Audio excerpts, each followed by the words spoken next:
Good afternoon. About 3 years ago, my girlfriend, who's called Ariadna Canella, and is here somewhere, and myself, created a website called aliensforsale.com, from which we sell extraterrestrials as home accessories. On the website, we've posted our curriculums. Even if you don't have time to read them, the main thing is that once you do read them, you'll get an idea of what our project is really about. What we do is as follows. We recover the bodies of extraterrestrials who have fallen to Earth because their craft has had an accident. We clone them in a laboratory, and we sell them as adornments for the home.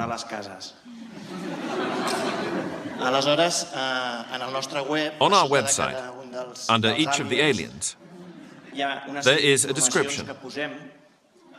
Apart from their dimensions, for example, we put found alive, origin alien, age thought to be around 4 months old, survival in the laboratory 59 days, cloning from DNA, successful, as well as where we found it, if the alien craft was badly damaged or not, etc.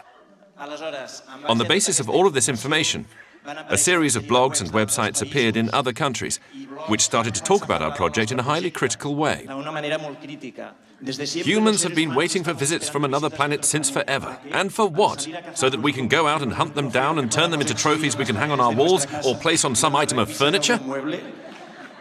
Even though one might not believe it, each one carries a description which includes the species, its age when captured, how long it survived in the laboratory, its corporal dimensions, where it was located and in what condition, alive or dead, and in what state the craft that brought it to this planet was. This is really barbaric. And then a lot of people started to post comments such as, "This is barbaric, surely you can't be so murderous, you bastards. Where can I buy one?" Afterwards, don't complain if the extraterrestrials do the same to us. An astrophysicist and a geneticist without any humanitarian feeling. What species do they belong to?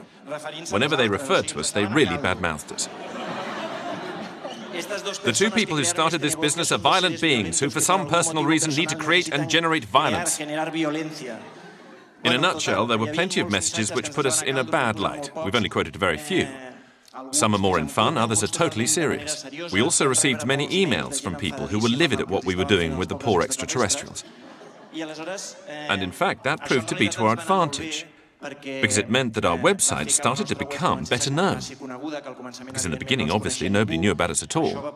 That led many journalists to ask us for interviews. We've appeared in almost all the TV stations here and in many other countries, newspapers, magazines, etc. All this can be found on the net. But really, why did we launch this project? We believe that people, in general, all of us, we have really boring homes. All our homes are exactly the same. We all have the same furniture pieces. All homes could practically figure in the same catalogue. What we wanted was to offer certain beings which you could put in your home so that it would be original, and people, friends, family, would be flabbergasted when they visited you. That these beings would become powerful conversation pieces and that people would remember them even after a long time had gone by. Jesus, you remember what those lunatics had hanging there? The head of an extraterrestrial like a hunting trophy on the wall.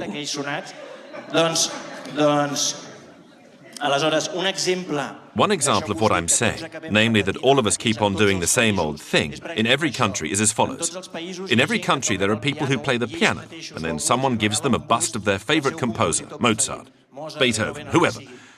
We like the idea of putting a bust on the piano. But instead of putting a Mozart or Beethoven, we prefer to put a composer who at least is an extraterrestrial. Maybe his music isn't so well known here, but on other planets, maybe he's a huge success.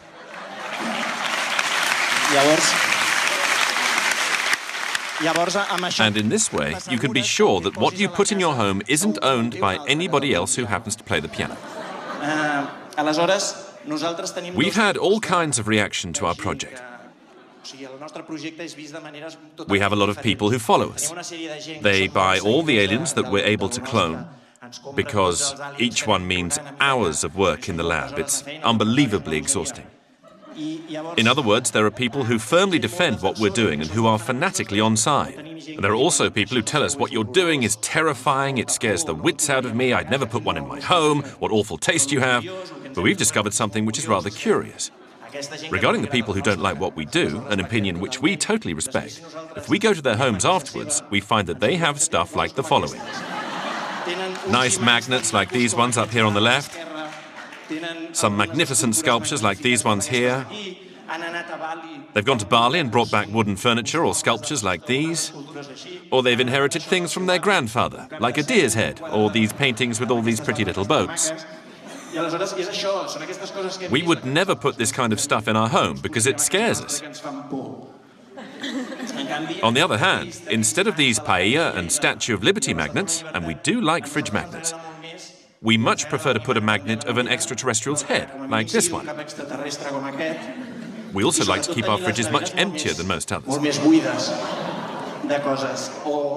Or, for example, instead of a boar's head or a deer's head, which we feel sorry about because an animal has been killed, we propose an extraterrestrial head, like this one, which we have at least cloned for this purpose, even though we ended up by killing it too.